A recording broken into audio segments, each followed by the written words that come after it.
Good morning to you. Happy Sunday. Talking politics now, and there's a lot going on. Who is going to be the next Speaker of the House? Paul Ryan apparently is a person who has risen to the top. Local Congressman Darrell Issa also is being considered, we understand, for this role.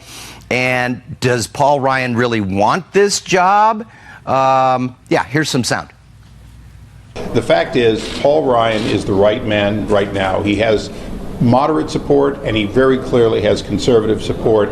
Members of the Freedom Caucus have come to me one after another saying, let Paul know we would be with him. That's a very good sign after the strained relations that John Boehner has had with that same caucus. All right, that is our local congressman, of course, Darrell Issa. But Paul Ryan basically coming out and saying, I really do not want this job. I have a job. I like my job.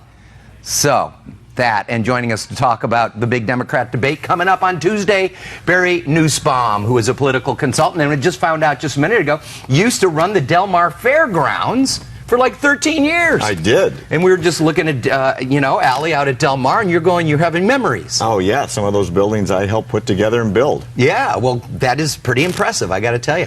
All right, let's start with this speaker's race. I guess, sort of handicap it for us. Is it that nobody wants this job because at this point, it is going to be so difficult to get anything done? Dan, you're absolutely spot on. This is the second most powerful job in America. It has tremendous authority and power, and everybody's running away with it. We talked about this a while ago. John Boehner, who I'd spent time with, told me it's the pinnacle of his career. He's never leaving until the voters in Ohio vote him out. And what does he do? With no notice and no explanation, not only does he resign as Speaker, but he quits Congress. So the voters in Ohio are going, oh my gosh, now we've got to replace our own congressman. So Boehner's out. The heir apparent is Kevin McCarthy from California, from Bakersfield. He's got the votes. The caucus says they want him. He's on his way for the final confirmation, and abruptly, with no notice, he quits. With, by the way, almost no explanation that makes any sense. So now everybody, as you just heard Darrell Issa say, wants Paul Ryan, who ran for vice president with Mitt Romney a few years ago. He has the conservative support, and he doesn't want the job either. The next in line behind Paul Ryan would be our own Darrell Issa, which would be wonderful, but it seems like it's a job that nobody wants. And the reason? The reason is the right wing of the GOP is putting so much pressure on the Speaker's post. I think they feel that Boehner got away with too much of being a nice guy, not being confrontational, allowing Obama to get through all of his policies without a strong Republican opposition. And now they say enough's enough. So they want the next 15 months to be very contentious, and nobody wants to be in that job. It's thankless. It makes herding cats look like a pretty easy job compared to herding Republicans in the House. To be the Speaker. Yeah. Oh, my goodness. Yeah, well, that does make sense. I mean, if you have factions fighting against you, you can't get anything done. Not only that, if you can't get anything done, why bother having the job? Not only that, you become incredibly unpopular from both sides within your own caucus, let alone the Democrats who don't like any of the speakers if it's from the other party, and that's always the case. And not to mention the fact that no matter what legislation they pass through the Republican Congress, the last say is a Democrat president, and he could just veto everything they do. Exactly. Okay. So it's going to be interesting to see who steps up, even though nobody says they'll do it. All right, well, that's going to happen this week. Also happening this week, Tuesday, is the first time we're going to get a chance to see the Democrat presidential candidates. And 2 of them we know, 3 of them not so much. Right. Right now, CNN is working triple time to try and build up some kind of audience. The biggest audiences in television history watch Fox and then watch CNN for the GOP debates. CNN now has the first Democratic debate, and they want the same audience. Here's the problem. You've got only 2 candidates. One everybody knows, and the other one only a few people know, which is Bernie Sanders and Hillary Clinton. Nationwide, Hillary is way ahead in the polls.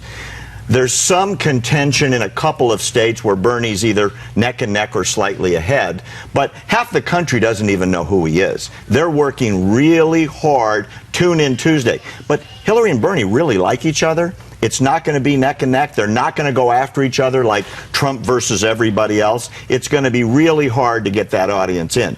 The big wild card, if Bernie Sanders pulls what I call a Fiorina. Remember the first debate. Fiorina was at the little kids' table. She wasn't on prime time. Almost nobody knew who she was, and she killed it. Yeah. She went from there to the big boy stage, and then she killed that. Yeah, so all of a sudden, wow, people know who she is. She's zooming up in the polls. If Bernie can pull that off, Dan, after Tuesday, you've got a Democratic race. And then there's a huge wild card in the name of Joe Biden. Yeah. The smart money says he's coming in. CNN has said they'll let him on the stage even if he says, I'm in Tuesday afternoon. And boy, would that throw something wild into the equation for the debate Tuesday night. Well, it would certainly help CNN's ratings. Exactly. It certainly would. They're praying for that. In the last few seconds, we have the Republican race. Of course, Donald Trump has been leading this whole time, but those numbers are moving. Right. Every week that goes by, Dan, Trump becomes a little less popular, a little closer to the rest of the pack. Right now, Real Politics Nationwide has outsider, outsider, outsider. First, second, and third. Fourth place, Marco Rubio. But every week, Trump insults another ethnic group, a different set of reporters, a different network, or a different political candidate. And I think voters are getting tired of it. While some of his policies really resonate with voters, they're getting frustrated with the fact that he just continues to act non-presidential, quite frankly. And we'll see as time goes on if he can maintain his lead based on continued behavior. I think they ought to take away his Twitter account, at least, if someone would get him to do that. And if not, I predict he's not going to be there at the finish. All right. Well, good stuff here this morning. Thank you so much, Barry. Anytime. Barry Nice to be with you. You got it. Thanks. Happy Sunday. Enjoy your day. Thank you. You too, my friend. It's going to be a beauty. All right, we're going to take a little break here. We'll be back in just a couple of minutes.